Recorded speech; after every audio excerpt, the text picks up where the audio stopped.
Being neurodiverse is not an excuse to not do well in business. It really isn't. And a lot of times, people use their neurodiversity as an excuse to not step into their full potential.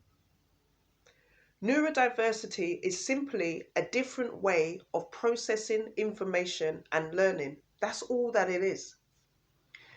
And in order for you to thrive in your business, you have to come up with a system, new habits, new behaviors, manage your emotions in a way that serves you to the best of your ability.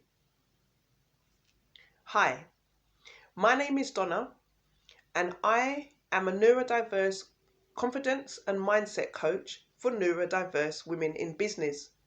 And what I do is I help these women to embrace their neurodiversity unapologetically and unashamedly in a way that enables them to grow and sustain a profitable business. Now, why do I do what I do? Okay, I'll tell you. First and foremost, I myself have ADHD, so I have attention deficit disorder. And the reality is this: having ADHD should not be a limitation in me not having a successful business. Why should it?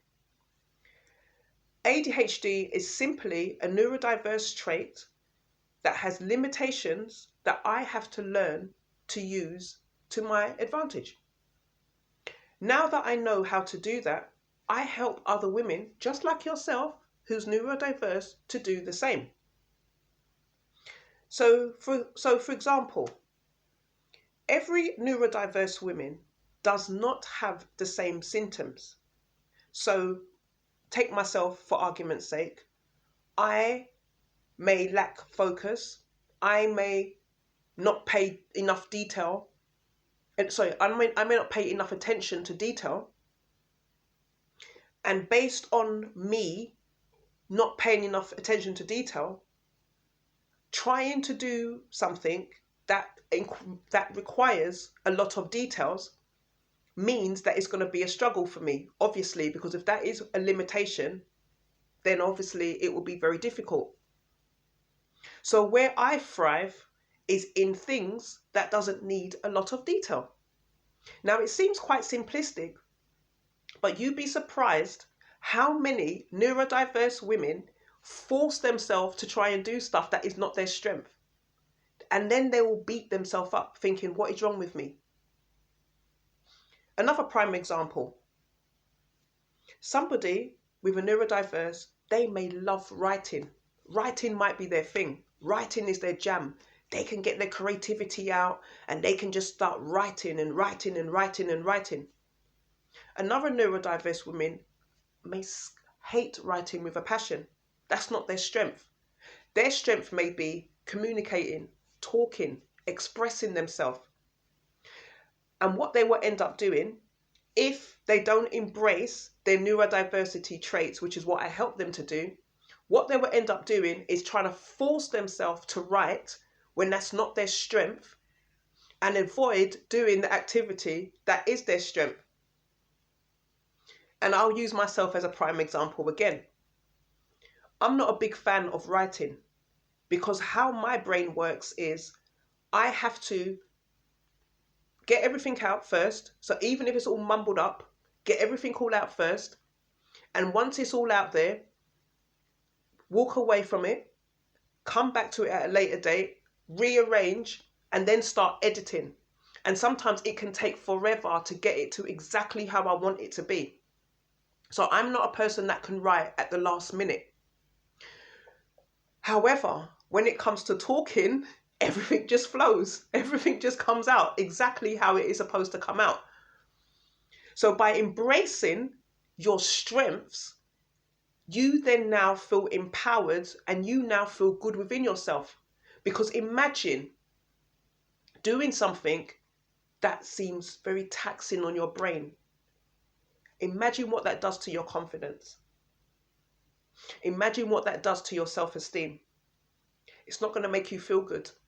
And it will actually make you resent having ADHD, when in fact there are certain characteristics that people who do have ADHD have, I should say. It is a strength. But sometimes what happens is they focus too much on the limitations and not on the strengths. And then what can end up happening is self-sabotage and all manner of things. I'm sure you know exactly what I'm talking about. So going back to what I'm saying at the very beginning, having neurodiversity, whether it's ADHD, whether it's dyslexia, whether you're autistic, whatever it is, it's not an excuse to not do well in business. You have to find a way that works for you. Not doing the things that doesn't light you up, not doing things that are going to be laborious, but you're doing the things that you are good at and that you thrive in. And you may have to outsource.